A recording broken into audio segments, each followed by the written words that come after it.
Text, Indeed. At Indeed ENG Tech Talks on the fourth Wednesday of every month. Engineering at Indeed.com. A man stands on a stage in front of a screen displaying a slideshow. Text, Charles Valentine and Chris Graf. June 2013. Thanks, Kathan. Can you hear me? Great. Hello, welcome to Indeed. Thank you for joining us for a redundant array of inexpensive data centers. This is the 5th Tech Talk in the ongoing Indeed Technical Speaker Series. Slide overview.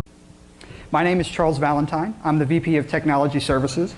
I am responsible for all operations globally, IT, data, and security. I'm on a noble mission that I want to tell you a little bit about.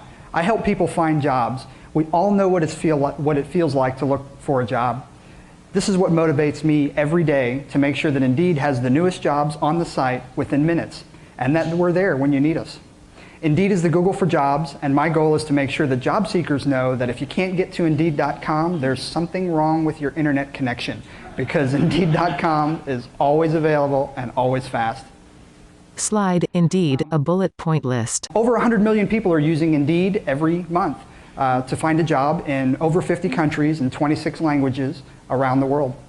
Those job seekers perform over 3 billion job searches per month. Slide, a screenshot of Indeed's website. When you go to Indeed.com, you'll notice that we add thousands of new jobs every day. In the last week alone, we've added over 500,000 jobs to just the US site. Remember, we're in 50 countries. Slide, a screenshot of a job search results page. We strive to have jobs on the site available as quickly as possible, usually within minutes of discovering them. We want to make sure that we're serving the freshest content so we do not cache any search results. On this search engine results page, you'll see that the newest job was updated just 7 minutes ago. Slide, Indeed Ops, a bullet point list. The Indeed operations team builds and maintains the development, QA, and production servers for all of our applications. We assist development in designing new products and highly engineer highly scalable systems to support those products. We also improve and upgrade those systems and fix applications when they break. Slide, Indeed lingo. We don't build data centers, but we do have a point of presence with a number of different providers. So during the presentation, when we say data center, we really mean that we have our applications and our data in some provider's facility. Slide, each presence as full stack, a bullet point list. We don't cache query results because job content is constantly being updated. We have to calculate the results of every request on demand. We need serious processing power in each of our data centers to power all of our applications and services. And each data center needs to have a complete copy of all the data needed to calculate those results. Slide, applications per data center, a bullet point list. We have a number of applications running in each data center, including a bunch of Java-based web applications like job search and resume search. You may have used those. They each require a significant amount of processing power. We also have a bunch of Java-based services like location matching and document service. You may have seen a previous tech talk on that last one. Slide, data systems, a bullet point list. We have a number of data storage technologies in each data center that must be kept up to date, available, and fast. And there's a list of some of those here. Slide, goals, a bullet point list. Our team has just 3 main goals. Indeed must be fast, reliable, and inexpensive to operate. Slide, triple constraint, a triangle with its 3 sides labeled fast, reliable, and inexpensive. Now this looks a lot like the triple constraint or iron triangle that you may have seen from project management, where the understanding for the past 44 years has been that you can't have all 3. You only get to pick 2. But if we think differently, I think we can achieve better speed and reliability and spend less money than traditional doing it. Slide, traditional method, a triangle with the word inexpensive grayed out. Traditional system design methods make being fast and reliable a fairly straightforward affair. You add more hardware inside your data center that you could fail over to. But that hardware can't be used to handle real traffic because you have to have enough capacity that one of those things fail, that you have enough to handle your traffic. That's expensive and wasteful. So you're basically just throwing money at the problem. Slide, Indeed method, a triangle with the word reliable grayed out. If we choose to focus on fast and inexpensive in the data center, then we can move the whole conversation about reliability maybe to a new equation and a new triangle. Slide, fast, a bullet point list. We track several metrics to measure how fast Indeed is for the job seeker because we think of speed as a critical product feature. Server time, or how much time it takes to process a request, and client time, or how much time the job seeker has to wait for a page to download and render. Server time is important because it's related to cost, and client time is important because it directly impacts the job seeker. Slide, monthly job searches, a bar graph. In March 2013, job seekers performed more than 3 billion job searches on Indeed. This chart shows the number has been growing significantly every year. So the amount of impact the speed of each job search has on job seekers in aggregate is also growing significantly each year. Slides appear with calculations in milliseconds. If a 1 millisecond slowdown happens often enough, it can add up to a substantial amount of time. Because there are so many searches performed each month, every millisecond we can improve performance gives back job seekers 34 days in aggregate per month. If we can improve performance by 20 milliseconds, we can give back job seekers 22 months. If we can improve performance by 100 milliseconds, we can give back job seekers 9.5 years. Slide, reliable. Site reliability is also a measurement that we think of as a product feature. We build a reliable site because it's what's best for the job seeker. Slide, impact of downtime. Every minute we're down, there are as many as 8,000 people that cannot start their job search. That's a huge responsibility. Every 7 seconds, someone gets hired on Indeed. So every 7 seconds we're down, somebody doesn't get a job. Slide, availability, a bullet point list. We measure our success by the number of job seekers that can find jobs on Indeed at any given moment. So any failure we experience is classified relative to the number of job seekers affected. We want to make sure that job seekers can search and find a job anytime from anywhere. So we focus less resources on making sure that we never have a failure and more resources on making sure that we can recover quickly. Slide, availability is good for job seekers. Availability is all about the nines. You may have heard providers talk about 100% guaranteed uptime, or 99.999%. Let's talk about what they're talking about here. Slide, good. An example of an availability target that is widely considered good is 3 nines. The state of Texas sets its availability agreements at 99.9%. I guess that's good enough for government work. If Indeed is down for 525 minutes, or almost 9 hours, at peak, over 4,500 job seekers don't get a job. Slide, better. A better availability target might be 4 nines, or 99.99%. If Indeed's down for 52 minutes, at peak, over 450 job seekers don't get a job. Slide, almost best. A really good availability target might be 5 nines, or 99.999%, which is 5 minutes of downtime. If Indeed is down for 5 minutes, at peak, over 45 job seekers don't get a job. Slide, Indeed is always there for job seekers. Our goal is to have better than 5 nines availability, less than 5 minutes of downtime per year. I'm now going to hand things over to Chris Graf, our Manager of Operations, and he's going to talk to you a little bit more about how this all works. Chris walks onto the stage as Charles leaves. New slideshow. How it works. Chris Graf, Operations Manager. Thanks, Charles. As you can tell from the things that Charles was talking about, I have a pretty tall order. Slide, maximize availability. My team needs to be able to maximize availability. That means uptime beyond 5 nines.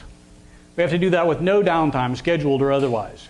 Slide, maximize performance. Also means that we need to maximize performance. We're measuring page load times in milliseconds. Slide, minimize cost. We also have to meet these other 2 goals while minimizing cost. Slide, hosting models, a bullet point list. So first I'm going to talk a little bit about hosting models. First you have the traditional colocation model in the cloud and managed hosting. Slide, a bullet point list. In traditional colocation, you buy the servers, you buy the network gear, the cabling, you send people in to set it up, you send people in to the data center to fix it when it breaks. You also may even manage your own internet connection. Slide, traditional colocation expansion, a numbered list. To expand in traditional colocation, you first acquire the rack space, and you buy the hardware, you wait for the hardware to be manufactured, you wait for UPS to deliver it, and then you send people to the data center to set it all up. Expansion in traditional colocation can take a matter of weeks. Traditional colocation is really good if you have a fairly static environment, if you have really beefy hardware needs. If you have some centralized functionality, such as authentication servers, databases that need to be served out of a central location. It's good if you have time to wait. As I said, it takes weeks to get this stuff set up. It's great if you have lots of CapEx budget, like signing long-term deals, and you have plenty of people to do stuff in the data center. Slide, the cloud, a bullet point list. Next model is the cloud. In the cloud, you rent access to computing power. You pay to reserve it even if you aren't using it. And it's usually abstracted from the hardware layer. In other words, you're renting virtual CPUs and virtual memory. Slide, a numbered list. Expanding a cloud-based system is relatively easy. You order new instances, you wait a few minutes, and then you provision them.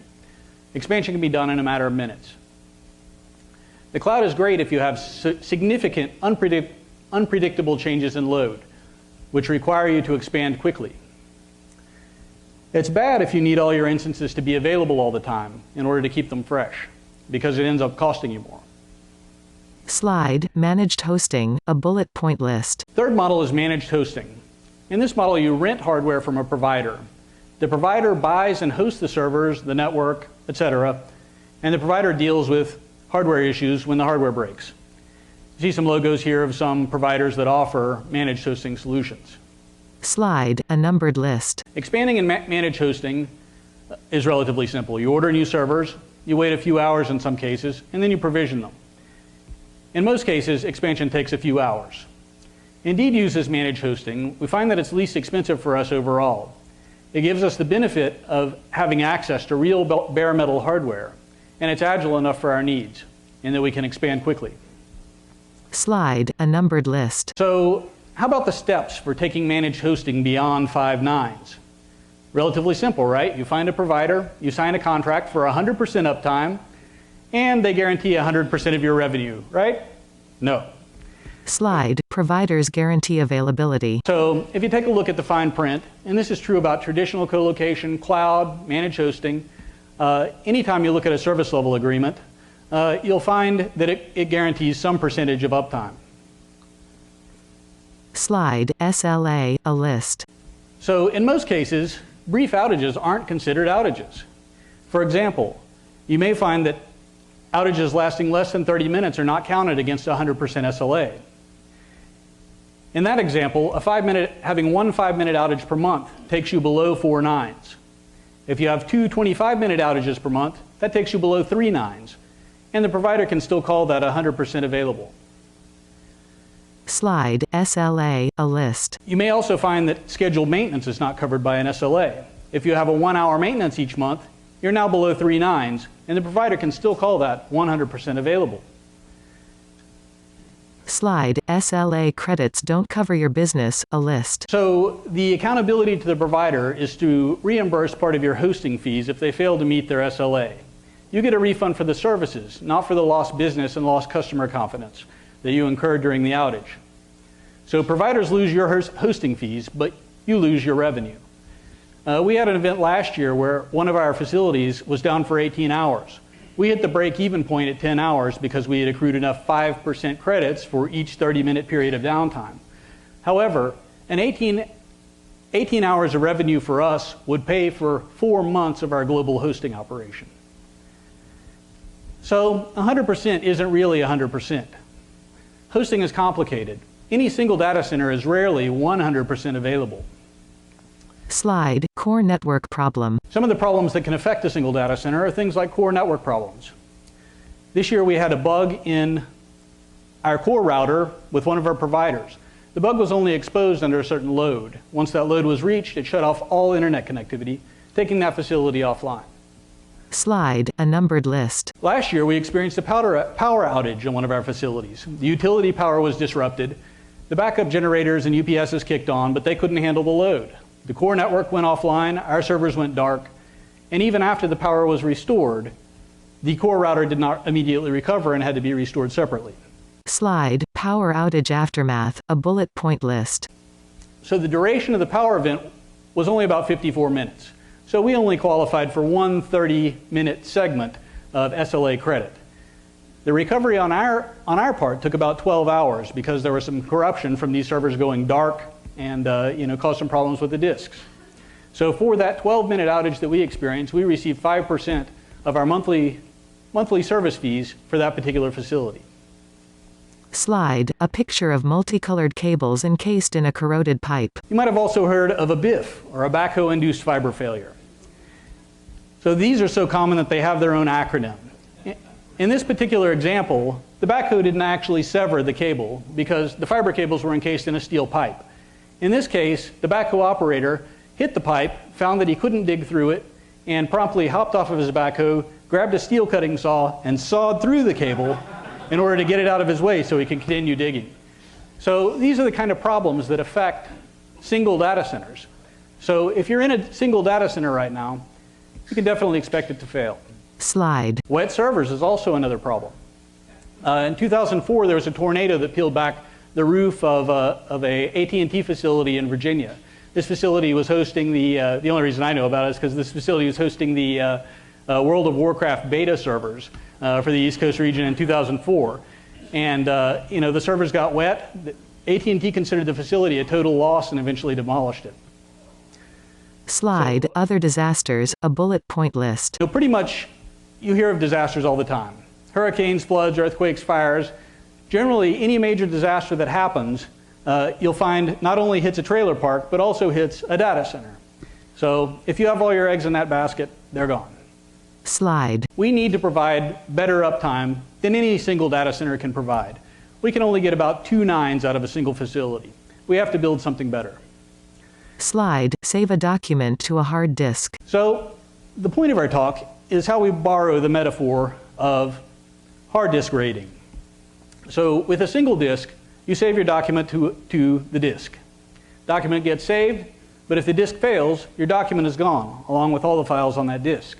Slide, disaster recovery. To recover from that disaster, you can restore from an external USB drive, assuming you backed it up and assuming you have the time to do that. Slide, redundant storage. So when you apply the RAID model for disks, in RAID 1 you have 2 disks. Now your document gets saved to 2 separate disks automatically. When one disk fails, your document is still saved along with all your other files, and it doesn't interrupt your operation.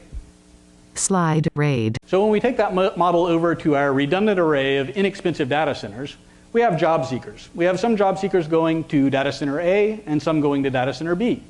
If one of those data centers fails, all traffic gets redirected to data center B. Slide. So we're able to build a more reliable system using inexpensive, less reliable components, which is basically where the RAID model for disks comes from. Slide, 99.7% in, 99.999% out. You take 2 nines of input, and you're able to give 5 nines of output. Our systems can get better availability as a whole than any single data center can give us. Slide. So you have to expect your data center to fail. Failure is inevitable, and you have to design for it. Slide, a bullet point list. A benefit of RAIDing your data centers is that you can build simpler data centers. You only need one of everything inside each data center. In a traditional model, people for redundancy will put 2 firewalls, 2 load balancers or more, multiple pairs of redundant servers, and they'll put those all in one facility. Well, as I've already showed, one BIF can take out that entire facility and all your redundancy is gone. When you're RAIDing your data center, you only need one of those things in each because you're redundant at the data center level. If any part of the data center fails, you fail out the data center and move on to the next one.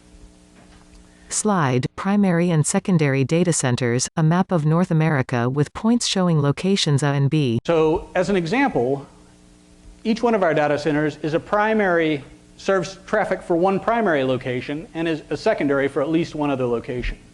And we have data centers all over the world. Slide, a list. So data center level redundancy is great. It protects against a single data center failure, as we've already seen in the earlier cases. However, there are problems that can affect more than one data center if they're all on one provider. Slide. This year, we experienced a denial of service attack. We experienced it secondhand with one of our providers. One of their customers that happened to be in the same facilities that we were in, even though we were in multiple data centers, got attacked, which took all of those facilities offline. So all traffic was stopped to the facilities that we had with this provider. Slide. Last year, there was also a network configuration error where a bad global route was pushed and took the provider's entire global network offline. So you can see from these examples that the biggest threat is human beings. Slide. So we have to be able to protect against a global provider failure, not just a data center failure. To do this, we use multiple providers to get provider-level redundancy. So we're beyond hardware-level redundancy or data-level redundancy, but actually provide redundancy at the provider level. Slide. Provider-level redundancy, the map of North America with 2 points showing location A and 1 point showing location B. As an example of this, we have in the US a provider that serves traffic for both our East and West Coast users, their provider A. We also have a provider in the central US that normally serves traffic for our central US users, provider B. So when provider A goes offline, all traffic is automatically rerouted to provider B in the US. Slide. Recovering from failure, a bullet point list. So I'm going to talk a little bit about recovery models. So there are basically three main types: offline, active-passive, and active-active. Slide. A bullet point list. In an offline model, you basically maintain off-site backups. You may have them with Iron Mountain or in a bank vault somewhere. You have a primary data center, you have one data center that serves all your traffic, you back that stuff off, ship it elsewhere. If that data center fails, you're calling Iron Mountain or you're going to the bank and picking up all your tapes and drives and getting new hardware and restoring that stuff. That process can take days or even weeks. Slide. A bullet point list. The second model, active-passive, or a dark model, you have one active data center and one secondary data center. The secondary data center has been provisioned with all the hardware that you need and your data is replicated there. So recovery from that is fairly painless, but you're paying for a secondary data center that you don't need or that you rarely use. Hopefully never need it. Slide. A bullet point list. In an active-active model, every data center handles traffic. Data and systems are all replicated, failover is activated automatically, and downtime during switchover is measured in seconds. It also scales beyond just two facilities. So this is the model that we've chosen. Slide. A list. So looking at the job seeker impact for us in each one of these models, obviously, if you're offline, you have extended downtime, usually in days or weeks. We would have extended downtime for all job seekers for days or weeks. In an active-passive configuration, we would still experience downtime for all job seekers, although it wouldn't be as much downtime. In our active-active model, we only experience brief downtime for some of our users, usually a very small percentage. Slide. Which job seekers go to which data center? A list. So when looking at how we shift traffic between these data centers, you can look at each of the models as well. In an offline model, you only have one data center, so the traffic obviously goes to that data center. Even in active-passive, you only have one active data center, so the traffic gets shifted to that data center by default. In an active-active, since you could go to many data centers, you have to figure out how to send people where you want them to go. Slide. We do this by using a dynamic DNS service to send job seekers to the best, healthiest data center for them. Slide. A bullet point list. We use DNS over Anycast, which is able to resolve host names to different IP addresses. In this example, you can see that client A is looking up www.indeed.com. They query their DNS server. They get the response of 1111. Client B does the same lookup from a different location. They get a different response, 2222. Slide. DNS lookup, a diagram. So this kind of details us a little bit more. You see job seeker A querying their own DNS server. Their DNS server queries our DNS service. They get the 1111 result. Job seeker B querying a different DNS service, different DNS server also queries our DNS service. They get a different response. Job seeker C is using the same DNS service as job seeker B, so he's getting the same response. Slide. Remap job seekers via DNS changes, a diagram. Another thing we can do at the DNS level is change the response at any time if we want to shift traffic over, and I'll talk more about that later. Slide. Outsource your DNS service, a bullet point list. So doing DNS well, doing DNS service well, is an extreme investment. So we outsource it. Our DNS provider provides a robust, flexible, and inexpensive solution. Our core competency is providing the best possible experience for the job seeker, while their core competency is providing the best possible DNS service. Slide. Global DNS service, a world map displays numerous points in several countries. So you can see on this map with the green dots representing our DNS providers' points of presence around the globe. The orange areas are the parts that Indeed serves, and the green dots being DNS Service points of presence. You can see that they're pretty much in all the places that we are. Slide, degradation and failure, a list. Another good thing about this DNS solution is it allows us to manually switch data centers during a service degradation, or automatically switch them during a failure. Slide, a numbered list. Now, one of the big problems with doing a DNS-based solution like this is propagation delay. So we use a health check mechanism that runs from each of the DNS providers' points of presence that checks directly our applications in each facility. So in checking those applications, it's checking everything in the path. If the application is bad, if it's having problems, it reports them. The data center is marked as down. If there's a network interruption or a hardware interruption in between, the data center is also marked as down. However, those health checks only run once every 30 seconds. So that automatically can introduce up to 30 seconds of latency in propagation. So the health check server doing the health check may be further away from the job seeker than the point of presence that they're using. And so there would be some propagation delay in getting that response to the closest point of presence to the job seeker. Thirdly, the job seeker's DNS server could be caching DNS results. So it may take a while for those to expire. And finally, the job seeker's local machine also is caching DNS results, and so it may take some time for that cache to expire. These can all introduce propagation delays. We found, on average, for them to be up to around 90 seconds combined. Slide, a list. This is all due to what's called DNS Time To Live, or TTL. The TTL tells the local name servers and clients how long to wait before looking up a domain name again. So it's designed to limit load, but it also introduces propagation delays. So in other words, when you're on your laptop and you query www.indeed.com, you're actually going to your DNS server, that then comes to our service and returns an IP address to you. We tell all of those places in between to only cache that result for 30 seconds. So if you're on our site for about 15 minutes, you'll actually have 30 lookups of our name.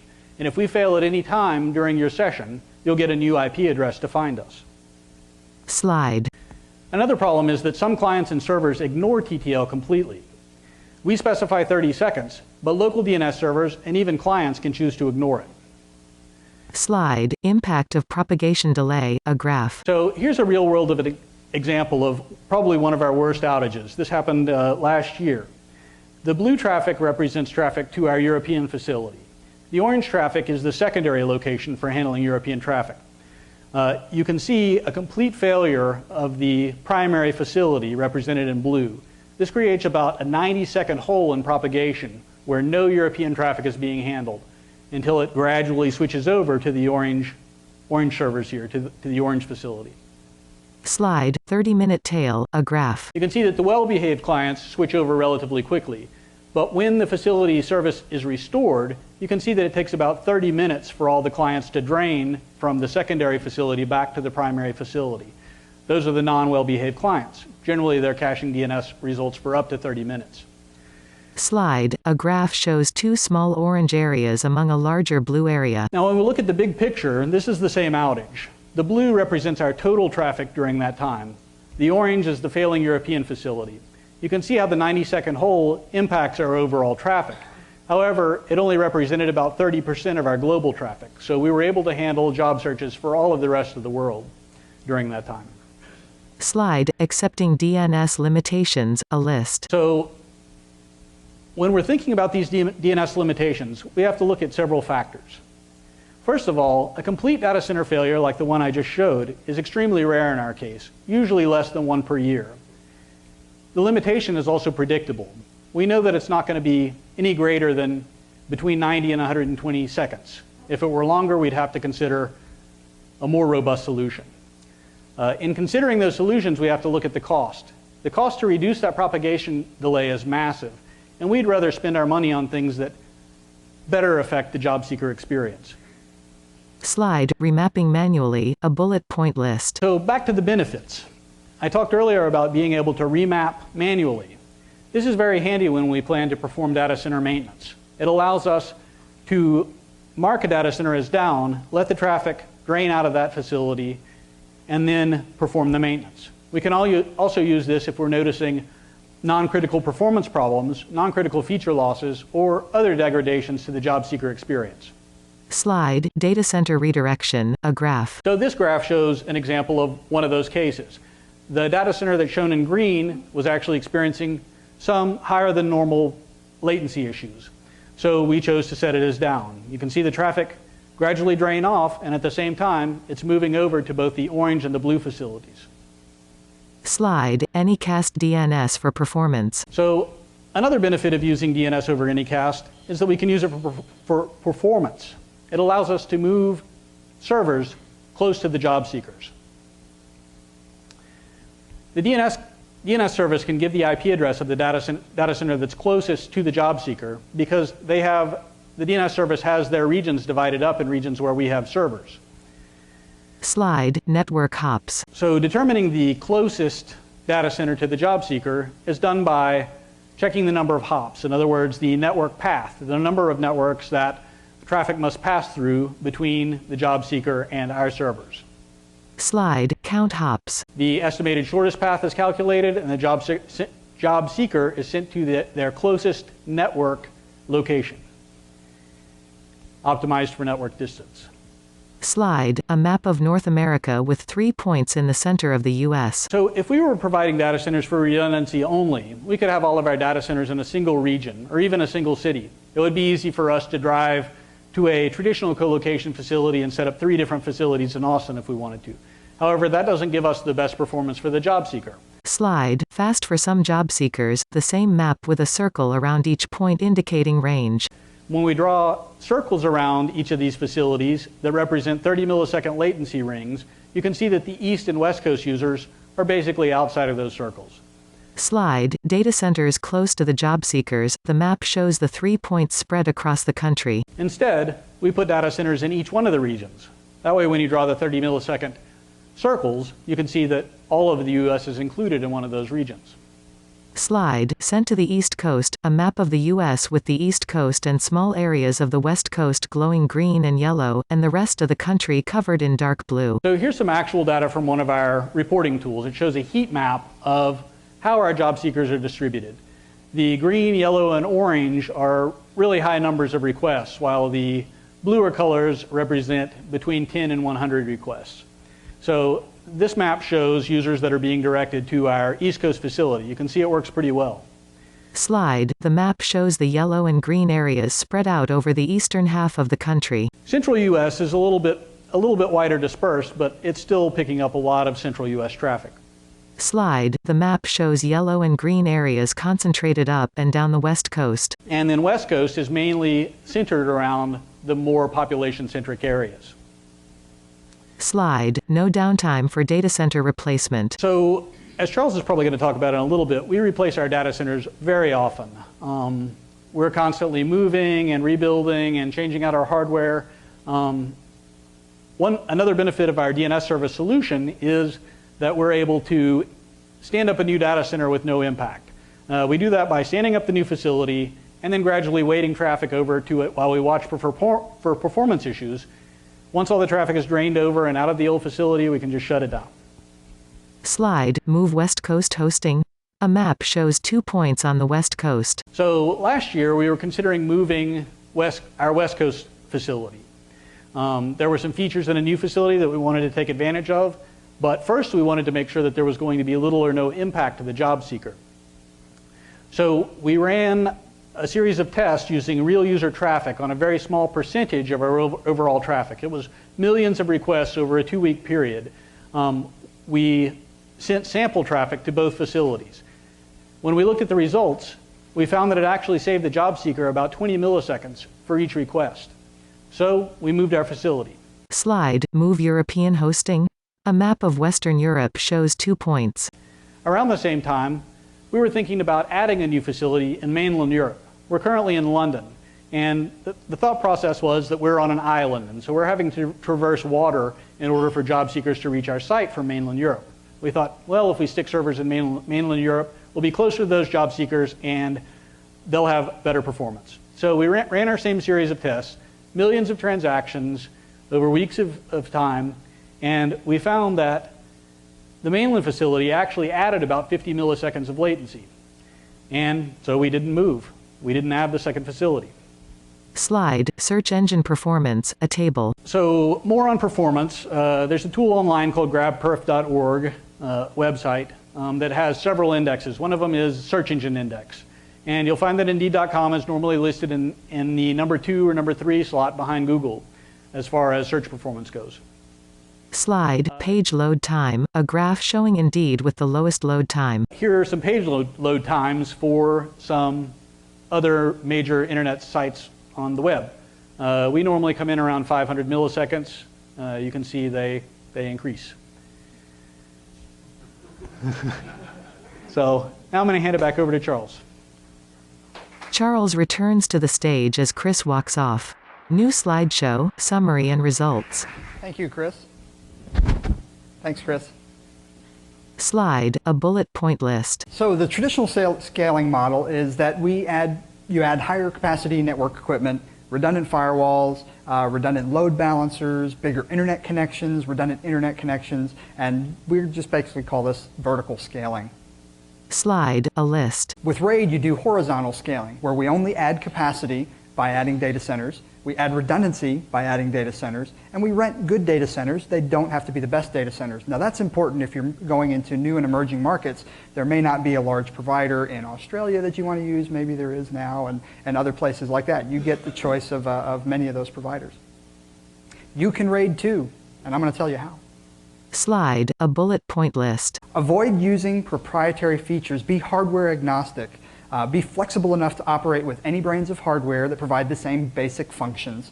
Avoid using their proprietary features. F5 and Citrix both make great load balancers, but they do have proprietary features, and if you use them, you are tied to their market share. Security devices are the same way, virtualization, and even servers. Slide, be hardware agnostic, a pie chart. If you care about what vendor's hardware you use, your choice of provider is limited by their market share. So here's an exploded pie that kind of shows an example of what market share might look like for a particular vendor. If we're looking at this particular space, we might say we want to choose the vendor E because they have the largest market share and it's most likely that providers will have their hardware. But if you're agnostic, you get to choose from 100% of the available providers. Slide. Choose open source or free software. It's kind of obvious, but licensing costs become extreme when your traffic grows because you need hardware and software that can handle all that traffic, and making replicas can be very expensive. Slide, agile providers, a bullet point list. Many providers can now have new hardware racked and ready for you in just a few hours, so you can respond quickly to increasing demand without over-provisioning. Slide, a bullet point list. Automate your configuration. Use provisioning tools like Cobbler and configuration management tools like Puppet or Chef so that you can build data centers quickly. Slide, a bullet point list. Rent instead of buy. Obsolete hardware is not your problem. Outgrowing hardware or network infrastructure should not be something you burn calories on. If you rent, you don't have to deal with depreciation, hardware maintenance, and you don't need to hire people to maintain the hardware. Slide. You have to architect your applications for RAID. So you must work with your development teams to make this possible for your applications. Slide, a bullet point list. In traditional hardware scaling, old hardware supports all your baseline traffic, and if you have growth, you buy new hardware and that supports the growth. Slide. With Indeed's hardware scaling, old hardware gets replaced by new on demand when it's available. Slide, a bullet point list. So Moore's Law basically says that hardware is getting faster and more capable every year. We want to take advantage of new tech. There's faster processors, there's more memory in each chassis, there's larger and faster disks. Slide, higher capacity, lower cost, a bullet point list. The number of servers you have directly drives the cost of machines, as does how powerful those machines are. There's a direct correlation between the number of machines you have and the number of problems you will encounter. So if you can reduce your machine count, you can reduce how many problems you encounter. The thing that supports all of this is that compute power grows faster than compute cost. Slide. Replace your hardware every 18 months.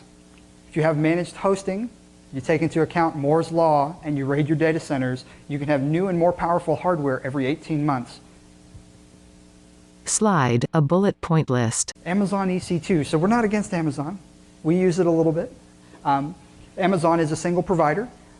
So even if we did use Amazon for one of our larger data centers, we wouldn't be the only one that we use because Amazon could have a problem that affects all of Amazon.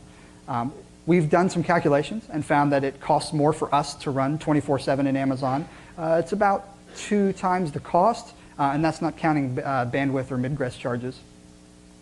And ultimately, we can't be as close to the job seeker. For example, we showed the central US data center. There isn't one of those in Amazon yet. Slide, a bullet point list. What RAID gets you is servers closer to your customers, disposable data centers, data center level failover, and you get modern hardware every 18 months. And you get many hosting options. Slide, a bullet point list. So you spend time on automation, managed DNS, investigating new providers, and monitoring. You spend less on proprietary hardware, network infrastructure, support contracts, software licenses, and headcount. Slide, monthly server count versus job search, a graph. We're supporting more features and functions along with more load per user with less hardware. This chart shows the server count per year from 2009 through March of 2013. And you can see that that's actually gone down relative to the number of job searches they're serving. So we're doing more with less hardware now. And that's all because we're able to take advantage of new tech. Slide, inexpensive, a bullet point list. To measure how cost effective we are, we'll use several industry standard measurements. Cost as a percentage of revenue and cost of delivery per job search, which is roughly equivalent to cost per 1,000 page views. We measure both of these because the first measures alignment to the business, and the second measures how efficient our implementation and system design is. Slide, a graph with one line curving sharply upwards and one staying flat. This is a graph showing our revenue versus infrastructure cost. What you'll see here is the revenue is growing very quickly, and the infrastructure cost is not growing at the same rate. So that's the main point of this one. That's unusual, right? Slide, a similar graph. We also track revenue per search versus cost per search. So this is showing that a little more broken down, and it's the same trend. The revenue is growing and the cost is not growing at the same rate. Slide, a bullet point list. Rating for the win. So we're fast. We get 100 millisecond average client time. We're reliable, better than 5 nines availability in 2012, and cost effective. Our cost of delivery is less than 0.5% of revenue. Slide, Q&A. Thank you very much. Text Indeed. At Indeed ENG, Tech Talks on the 4th Wednesday of every month. Engineering.indeed.com.